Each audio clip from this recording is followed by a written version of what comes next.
कि बेटियां नसीब से तो बेटे दुआओं के बाद आते हैं। अजी हम लड़के हैं जनाब, हम कुछ जिम्मेदारियों के साथ आते हैं। आधी उम्र जिम्मेदारियां समझने में गुजर जाती है तो आधी उसे निभाने में। पूरा बचपन किताबों में गुजरता है तो जवानी कमाने में। ये जिम्मेदारियां उम्र के साथ बढ़ती है, ये बुढ़ापे में भी कम नहीं होता। अजी कौन कहता है जनाब हम लड़कों के जिंदगी में कोई गम नहीं होता। कभी बेटा बनकर तो कभी बाप का फर्ज निभाना पड़ता है।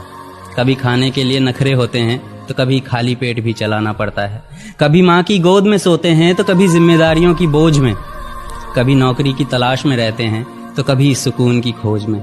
हम हर किसी की तकलीफें समझते हैं मगर अपनी तकलीफों का किसी से जिक्र नहीं करते।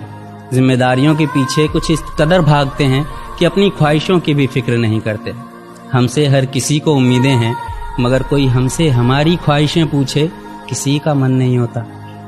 कौन कहता है जनाब हम लड़कों के जिंदगी में कोई गम नहीं होता। दिल टूट जाए हमारा फिर भी मुस्कुराना पड़ता है। छुप छुप कर रोते हैं सबसे आंसू छुपाना पड़ता है। जिम्मेदारियों के पीछे हमारा इश्क भी मुकम्मल नहीं होता। घुट घुट कर जीते हैं, हंसने मुस्कुराने का भी दिल नहीं होता। जिम्मेदारियां निभाते निभाते हमारे खुद के कोई अरमान नहीं बसते। अपनी ख्वाहिशें दफना देते हैं क्योंकि हमारी ख्वाहिशों के लिए आसमान नहीं बसते। हम हर किसी का घाव भरते हैं मगर हमारा कोई मरहम नहीं होता।